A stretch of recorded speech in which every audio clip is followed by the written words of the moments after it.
수요일엔 바다톡톡 시청자 여러분 안녕하세요. 저는 거북선과 이순신 장군이라는 주제로 강연을 진행할 마제초등학교 교사 김효선입니다. 지금 신에게는 아직도 12척의 배가 남아 있습니다. 싸움이 급하니 나의 죽음을 알리지 말라 라는 말을 남긴 인물은 누구일까요? 네, 맞습니다. 바로 임진왜란 때 나라를 지킨 성웅 이순신입니다. 여론조사 기관인 한국갤럽에서 2014년과 2019년도에 한국인이 존경하는 인물을 조사하였는데요. 이 14년도와 19년도에 모두 1위를 차지한 인물이 바로 이순신입니다. 오랜 시간 동안 국민들의 존경을 받아온 이순신에게는 어떤 비결이 숨어 있을까요? 오늘 강의를 통해서 그 이유를 조금이나마 짐작할 수 있지 않을까 생각합니다. 그럼 지금부터 간략하게 이순신의 생애를 살펴보도록 하겠습니다. 이순신은 1545년 서울 건천동에서 이정의 셋째 아들로 태어났습니다. 어려서부터 전쟁놀이를 좋아하였고 모든 아이들이 대장으로 떠받들였다고 합니다. 그리고 형들과 함께 유학을 공부했지만 군인이 되고 싶어 했다라는 기록도 전해옵니다. 1576년에 무과 병과에 합격해서 관직 생활을 시작하게 되고 1589년에는 정읍 현감으로 부임하게 됩니다.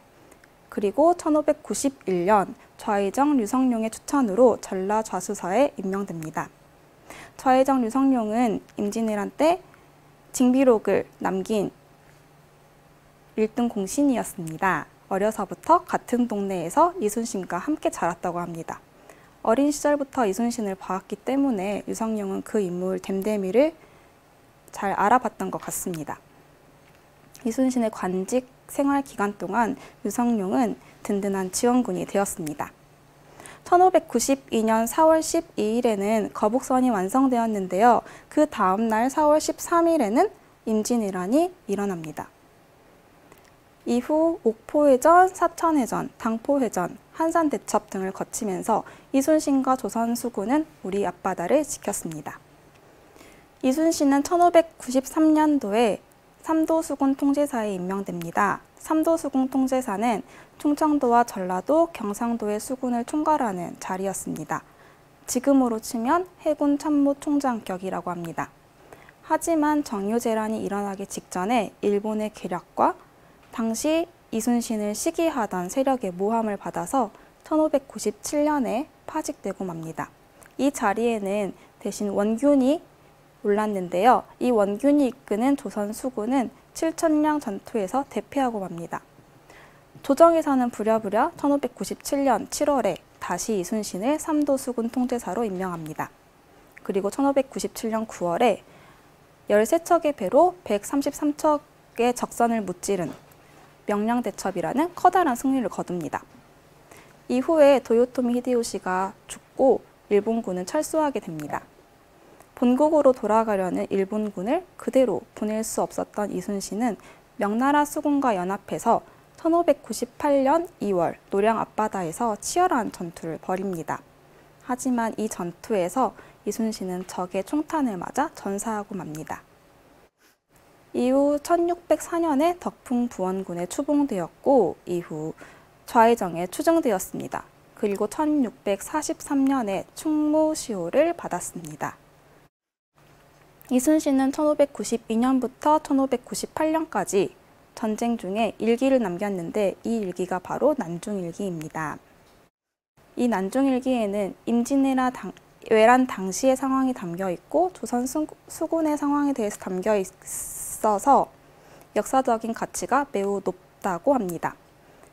그리고 나라와 백성, 가족을 생각하는 이순신의 인간적인 모습이 담겨 있어서 지금까지도 매우 많은 사람들에게 읽히고 있습니다.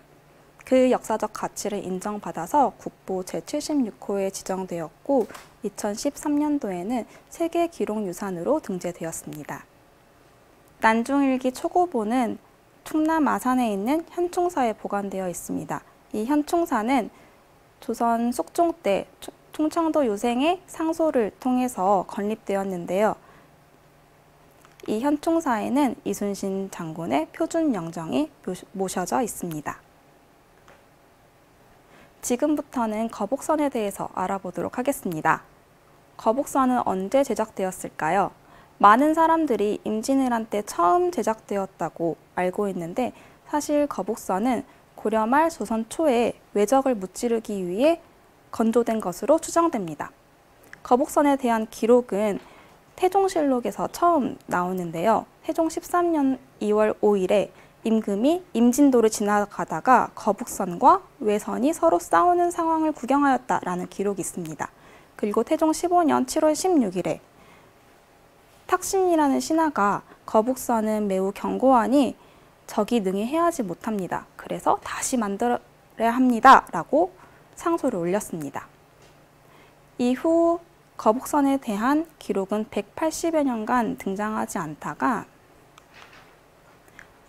난중일기 1592년 2월 8일에 처음으로 다시 등장합니다.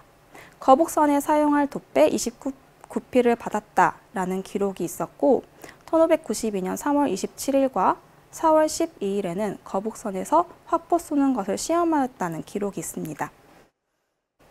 이순신은 1591년에 전라 좌수사에 임관한 뒤에 전쟁에 대비해서 전력을 확충하기 시작합니다. 병력도 모집하고 전투 장비를 검열해서 새롭게 무기를 제작하기도 하였습니다. 그리고 조선 수군을 열심히 훈련시킵니다. 농사를 장려해서 군량미 확보에도 힘썼습니다. 그리고 해전에서 사용할 판옥선 건조를 독려하였습니다. 더불어 판옥선에 함포를 장착하여 공격력을 높였습니다. 당시 조선군의 화포 기술은 고려시대부터 꾸준히 연구되고 개발되어 왔기 때문에 그 수준이 매우 뛰어났습니다. 그리고 이순신은 일본군의 전술인 백병전에 대비해서 거북선 건조를 명령합니다.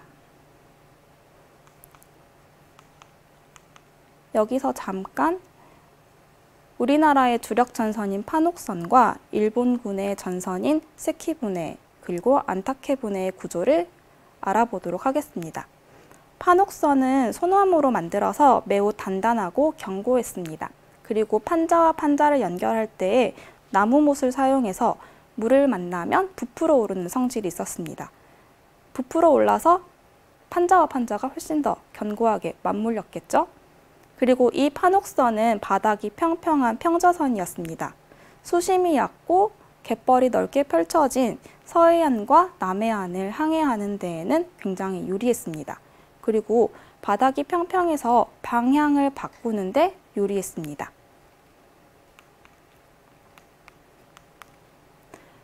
반면 일본군의 전선인 세키부네와 안타케부네는 전나무와 삼나무로 만들어서 굉장히 가볍고 강도가 소나무보다는 떨어졌다고 합니다. 그리고 판자와 판자를 연결할 때 쇠못을 사용해서 바닷물에 쉽게 부식된다는 단점이 있었습니다.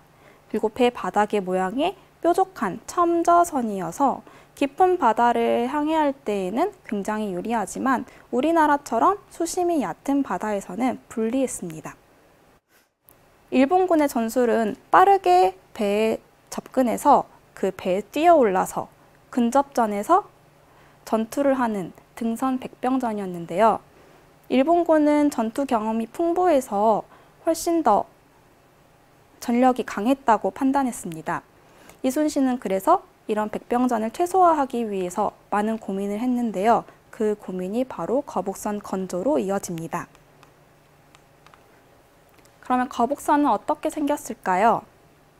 이순신이 당포회전 후 승리를 보고하는 장계를 올렸는데요. 그 장계가 바로 당포파 외병장입니다. 이 글에는 거북선의 외형에 대한 설명이 있습니다. 앞에는 용머리를 설치해서 입으로 대포를 쏘게 하고 등에는 쇠송곳을 심었으며 안에서는 밖을 내다볼 수 있으나 밖에서는 안을 엿볼 수 없었다. 그리고 천자포와 지자포, 현자포와 황자포 등의 각종 총통을 달았다는 기록이 있습니다. 또 거북선의 외형에 대한 설명이 선조수정실록에서도 볼 수 있는데요. 이 기록에 따르면 배 위에 판목을 깔아서 거북의 등처럼 만들고 십자로 좁은 길을 냈다고 합니다. 그리고 나머지에 칼 송곳 같은 것을 줄지어 꽂았다고 합니다. 그리고 꼬리 밑에도 총구멍을 설치했다고 해요. 좌우에도 총구멍이 각각 6개씩 있었고 군사는 모두 그 밑에 숨어 있었다고 합니다. 사면으로 포를 쏠 수 있었고 전후 좌우로 이동하는 것이 나는 것처럼 빨랐다고 합니다. 당시 거북선에는 돌격장과 돌격대원들 모두 150여 명이 탈 수 있었다고 하는데요. 그 중에 노를 젓는 격군이 90여 명이나 되었다고 합니다. 노 하나에 5, 6명의 격군이 붙어서 노를 저었으니까 그 힘이 굉장히 셌겠죠. 그래서 빠르게 적진에 침투해서 공격을 할 수 있었습니다.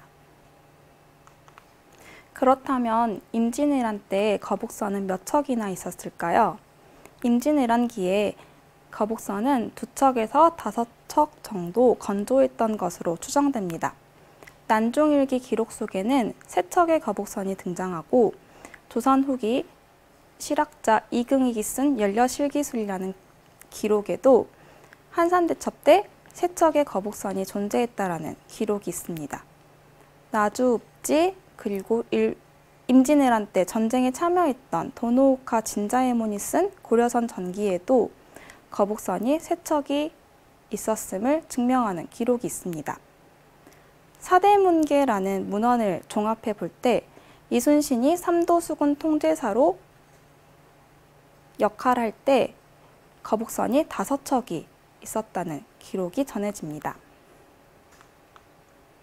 그럼 거북선은 어디에서 만들어졌을까요? 전라도 여수에는 거북선이 만들어진 선소유적이 있습니다. 이 선소유적은 고려 때부터 배를 만들던 조선소 자리가 있었던 곳이라고 합니다. 사적 제392호로 지정되어 있고요. 이 선소유적에는 거북선이 대피할 수 있었던 굴강, 그리고 조선 수군이 칼을 갈았던 세검정, 선소유적을 지켰던 벅수, 그리고 배를 메어두었던 개선주가 남아 있습니다. 그럼 거북선은 어떤 활약을 펼쳤을까요? 거북선은 완성된 뒤 바로 전투에 투입되지는 않았고 1592년 5월 29일 사천해전에서 처음으로 출격합니다. 이 사천 포구 자체가 좁은 데다가 당시에 썰물이 들어있어서 일본군 적선에 접근하기가 어려웠습니다. 그래서 일단 이순신은 적을 유인해낸 다음에 조류의 흐름이 바뀌었을 때 거북선에게 돌격 명령을 내립니다. 돌격대장 이연량, 이기남과 돌격대원 300여 명이 적진을 빠르게 돌파해서 대포를 쏘아 적진을 쳐부수었습니다. 그리고 이 틈을 타서 판옥선이 일본군 배를 공격해서 큰 승리를 거두었습니다. 1592년 6월 1일에 있었던 당포회전에서도 큰 활약을 펼쳤는데요. 당포는 수심이 깊고 암초가 많지 않아 바로 전투를 진행할 수 있었습니다. 이때 이순신은 거북선에게 돌격 명령을 내립니다.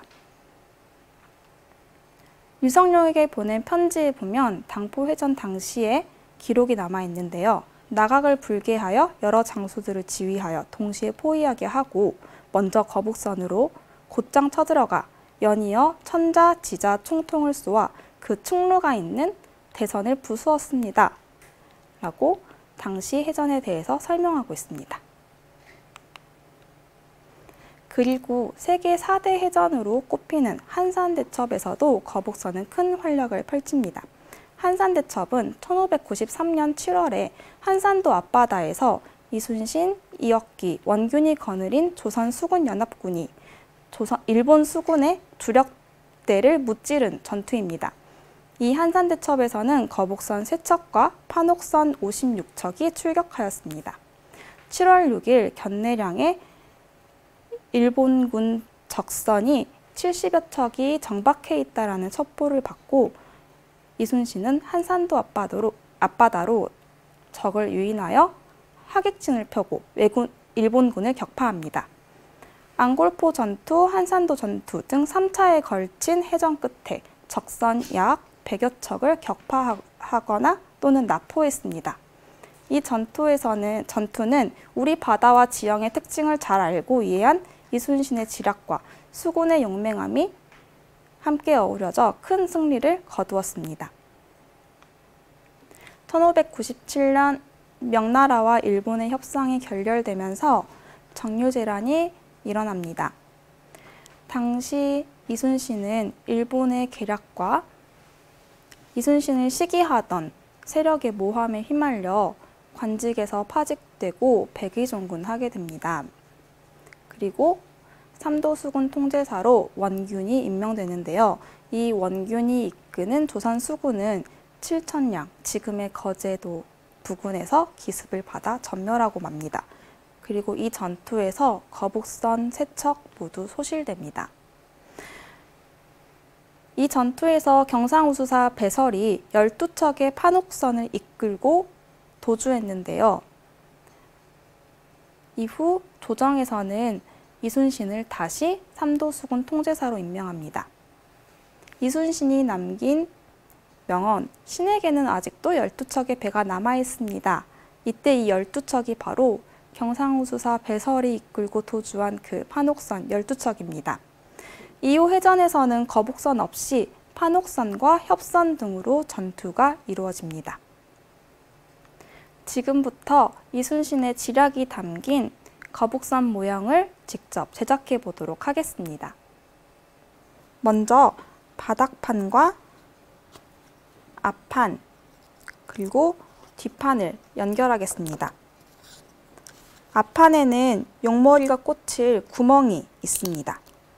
그리고 뒷판에는 꼬리가 꽂힐 구멍이 있습니다.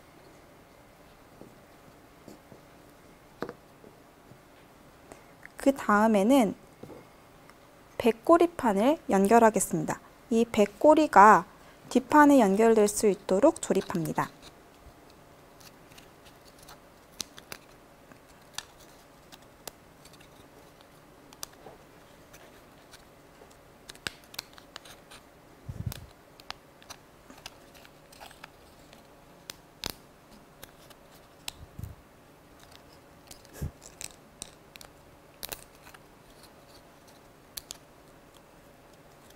반대쪽 배꼬리판도 조립합니다.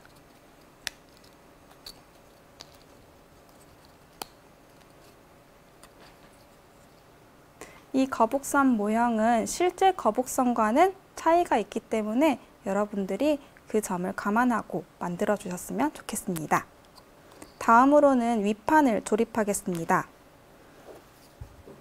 거북선의 등판에 보면은 깃발을 꽂을 수 있는 구멍이 있습니다. 이 구멍이 뒷판에 조립될 수 있도록 조립합니다. 뒷판에는 꼬리가 연결될 구멍이 하나가 있습니다. 그 다음으로 등판 2개를 조립하는데 맨 처음에 조립했던 등판의 육각형 모양과 자연스럽게 이어지도록 조립합니다.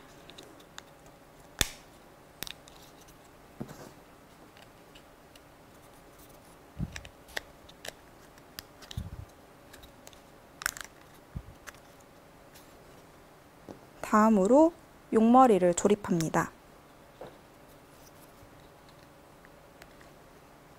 그리고 등판의 구멍에 깃발을 조립합니다. 배꼬리 사이에 있는 구멍에 거북선의 꼬리를 연결합니다. 배꼬리판 아래에 보면은 구멍이 있는데 여기는 노가 들어갈 자리입니다.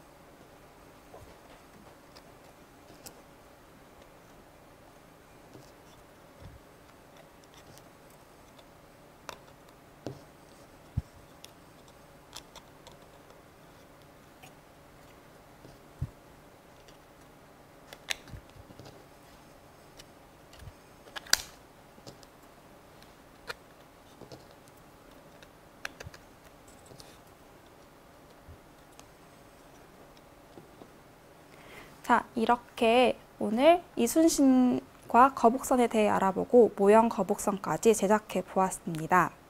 강의를 마무리하기 전에 한 가지를 더 덧붙이려고 합니다.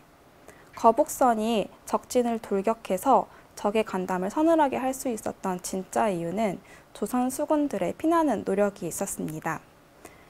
어두컴컴한 선실 안에서 열심히 노를 젓고 그 치열한 전투 속에서도 열심히 전투에 참여했던 조선 수군들이 있었기에 이순신과 거북선 그리고 수군들은 큰 승리를 거둘 수 있었습니다. 임진왜란에는 이순신과 거북선만 있었던 것이 아니라 조선 수군들도 있었음을 기억해 주셨으면 합니다. 이상으로 강의를 마무리하겠습니다. 감사합니다.